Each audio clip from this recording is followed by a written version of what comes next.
بسم اللہ الرحمن الرحیم۔ تقویم یعنی کیلنڈر۔ روزنامہ الفضل انٹرنیشنل، جمعرات 28 دسمبر 2023۔ کیلنڈر دنیاوی اور مذہبی ہر دو نظاموں کی ضروریات کا ایک اہم حصہ ہے۔ تقریباً ہر قسم کے کیلنڈر کی بنیاد چاند اور سورج کے طلوع غروب ہونے کے اوقات پر مبنی ہے۔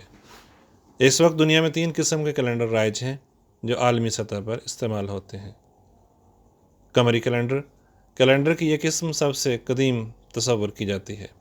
اس کے مہینے کی لمبائی ایک چاند کے پہلے دن کے طلوع ہونے سے دوسرے چاند کے پہلے دن تک ہوتی ہے۔ شمسی کیلنڈر۔ اس میں 365.25 دن ہوتے ہیں۔ شمسی و قمری کیلنڈر۔ یہ کیلنڈر چاند کے ساتھ منسلک ہو کر سال کے مختلف اوقات متعین کرتا ہے۔ Roman calendar. پہلا کیلنڈر جو رومن میں تیار کیا گیا، اس میں مہینے کے پہلے دن کو کیلنڈرا کہا جاتا تھا۔ یہ لاطینی زبان کا لفظ ہے جس کا مطلب ہے آواز دینا، واضح کرنا یا جان پہچان کرنا۔ 295 دن پر مشتمل یہ قمری کیلنڈر تھا۔ سال کا پہلا مہینہ مارچ تھا۔ پہلے سال 10 ماہ پر مشتمل تھا، بعد میں 2 مہینوں کا اضافہ بھی کر دیا گیا۔ Julian calendar. رومن بادشاہ جولیس سیزر نے قدیم رومی کیلنڈر میں اصلاح کی۔ اس نے قمری مہینوں کے انداز کو ترک کر کے شمسی انداز میں ترتیب دیا۔ جولیس سیزر نے اپنے نئے کیلنڈر میں ایک اور تبدیلی یہ بھی کی کہ مارچ کے پہلے مہینے کو چھوڑ کر جنوری کو سال کا پہلا مہینہ قرار دیا۔ اس کے بعد جب شاہ اگسٹس تخت پر بیٹھا تو اس نے بھی فروری کے مہینے سے ایک دن لے کر اپنے نام کے مہینے یعنی اگست میں مستقلاً شامل کر لیا۔ اس طرح فروری کے پاس کل 28 دن باقی رہ گئے۔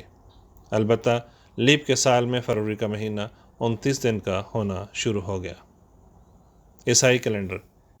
اس کیلنڈر کا آغاز حضرت عیسیٰ علیہ السلام کی پیدائش کے دن سے کرتے ہیں، لیکن جس کا صحیح تعین ابھی تک بھی نہیں ہو سکا۔ عیسائی کیلنڈر کا آغاز ایک متعین دن اور سال سے ہوتا ہے۔ اسے ان دا ایئر آف لو کا نام دیا گیا ہے۔ اس میں عیسائیوں نے قدیم اسرائیلی 7 دنوں کا ہفتہ برقرار رکھا۔ Gregorian calendar. پوپ گریگوری ہشتم نے جولیس کیلنڈر میں مزید اصلاح کی، مگر لیپ کا سال اپنی جگہ پر برقرار رہا۔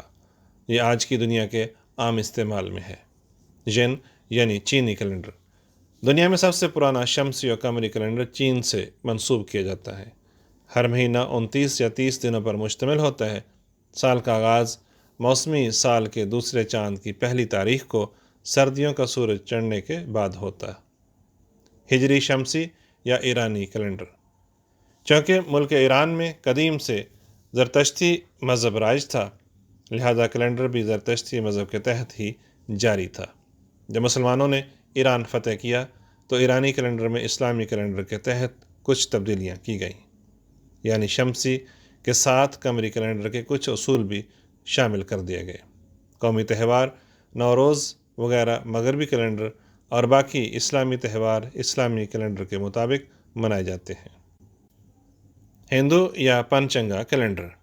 بھارت میں مستعمل مختلف شمسی قمری تقویم کے لیے استعمال ہوتی ہے، مگر سب سے زیادہ مشہور وکرمی تقویم ہے، جسے بکرمی بھی کہا جاتا ہے، جبکہ سنسکرت زبان میں پنچنگا بھی کہتے ہیں۔ نانک شاہی یا سکھ کیلنڈر۔ اسے سکھ کیلنڈر بھی کہا جاتا ہے۔ اس میں 12 مہینوں کی ابتدا اور اختتام کو گریگورین کیلنڈر کی مطابقت سے رکھا گیا ہے۔ عبرانی یا یہودی کیلنڈر۔ یہود شمسی و قمری کیلنڈر استعمال کرتے ہیں۔ نئے سال کا آغاز سال کے 7ویں چاند کی پہلی تاریخ کو ہوتا ہے۔ یہ مہینہ تشریح کہلاتا ہے۔ اسلامی یا ہجری کیلنڈر۔ قمری ہجری کیلنڈر کے اعتبار سے غروب آفتاب سے نئی تاریخ کا آغاز ہوتا ہے۔ محرم پہلا مہینہ ہے۔ چونکہ یہ قمری کیلنڈر ہے، لہذا اس کا ہر مہینہ چاند کو دیکھ کر شروع ہوتا ہے۔ قمری ہجری سال ہر عیسوی سال کی نسبت 10 یا 11 دن پہلے شروع ہوتا ہے۔ حضرت عمر فاروق رضی اللہ تعالیٰ عنہ نے اپنے دور خلافت میں اسلامی کیلنڈر مرتب فرمایا۔ اس کے مہینوں کے وہی نام ہیں جو قبل از اسلام عرب معاشرے میں رائج تھے۔ احمدیہ کیلنڈر۔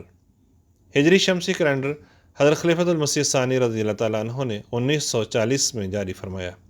اس کیلنڈر میں تاریخ اسلام اور حضرت محمد مصطفیٰ صلی اللہ علیہ وآلہ وسلم کی زندگی کے واقعات کی بنیاد پر مہینوں کے نام رکھے گئے ہیں، جو حضرت مسلم موعود رضی اللہ تعالیٰ عنہ کا ایک سنہری کارنامہ ہے۔ از الفضل، آواز نئی محمد باجوہ۔